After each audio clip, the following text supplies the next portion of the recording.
here for Waterlogged on behalf of SaltwaterAquarium.com. In today's video, I am going to cover the top 10 things that you need to start a saltwater tank. Now there's going to be a part 2 to this video that is going to include things that you can add to your saltwater tank, but don't necessarily need at the beginning. So let's go ahead and get started with the things that you absolutely have to start up your tank. So first things first is you need the tank itself.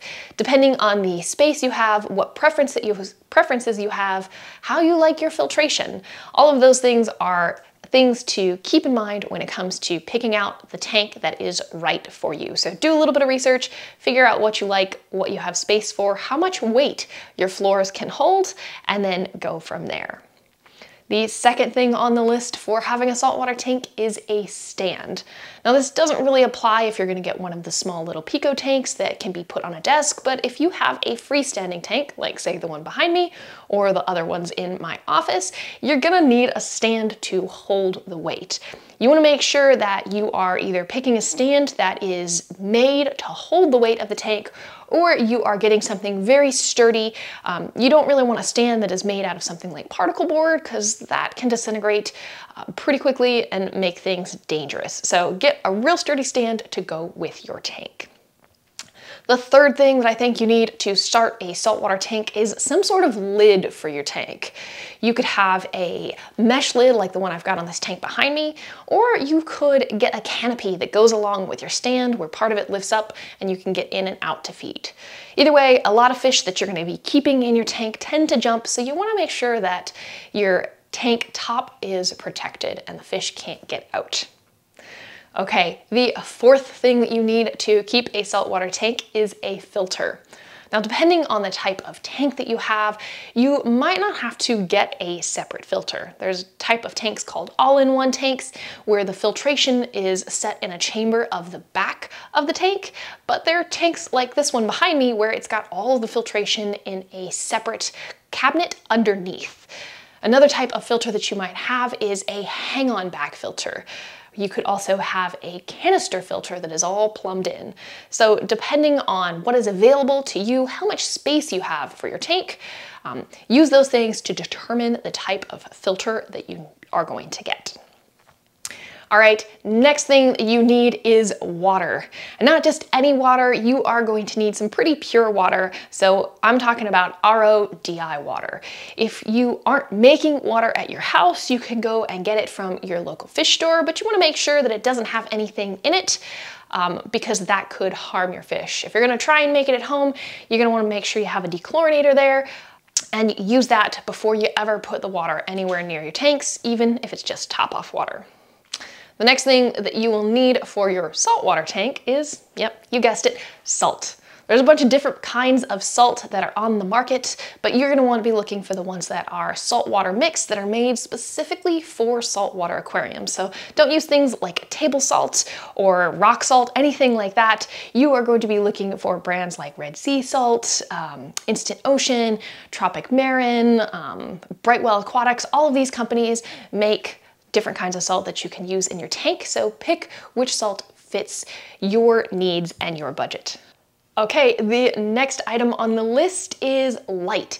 You want to be able to see the fish and the corals that you've got in your tank, and to do that, you need light. Now, I wouldn't recommend just putting any old light over your tank. There's a lot of lights that are made specifically for aquariums. Depending on which tank you have, like this one behind me, has lights that you can get to go with it, or there's other lights on the market that you can get, like AI primes, that you can hang over a tank of any kind. You can find lights in all different price ranges, so do a little bit of research, figure out what you're keeping in your tank and what kind of lighting requirements those animals are going to need, and go from there. All right, the next thing that you are going to need for your saltwater tank is a heater. Most of the fish and corals that we're going to be keeping in our tanks are tropical warmer water species, and so they like the water to stay between, say, 78 and 80, 81, 82 degrees. Now, you need to make sure that the heater you get is going to be able to heat up the total volume of water that you have. So that's going to include the tank and any of your filtration. So if you've got a sump that has an extra additional volume of water, you're going to want to make sure that your heater can heat the correct volume of your system. Something else to consider is that if you tend to keep your house pretty cold, you're gonna wanna make sure that, again, your heater can keep up. The water in the tank could get cold and you don't want those fish or corals to struggle. All right, we are down to the last 2 items on my list, and number 9 is very important. That is testing equipment. So when I say testing equipment, I'm talking about test kits. So you're gonna need test kits for pH, for ammonia, for nitrate, nitrite, alkalinity, calcium, magnesium, and even more. In addition to needing the water chemistry test kits, you are also going to need a thermometer to test what temperature your water is at, and you are going to need something called a refractometer. This is what you're going to use to test the salinity and see where your tank is sitting, and you will even use this when you are mixing salt water to add to your tank. You don't want to add something that's too salty to the tank, and you don't want to add something that's not salty enough, so refractometer is what's going to help you to do that. Okay, the 10th item on my list today is bacteria. Bacteria are what are going to help keep your tank good and healthy, but they're also going to be what gets it started and gets it cycling.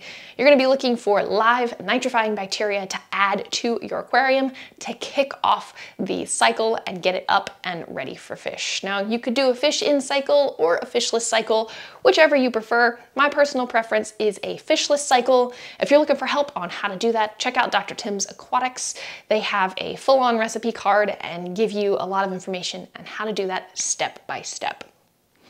Okay, this is going to conclude my list of 10 things that you need to start a saltwater tank, but make sure to check back in and look for part 2 of this video where I talk about some of the other equipment that you can add to your saltwater tank to help things run a little bit smoothly and maybe more automated if that is something that you're interested in. All right, this has been Hilary for Waterlogged on behalf of SaltwaterAquarium.com. Thank you so much for watching, and I'll see you later.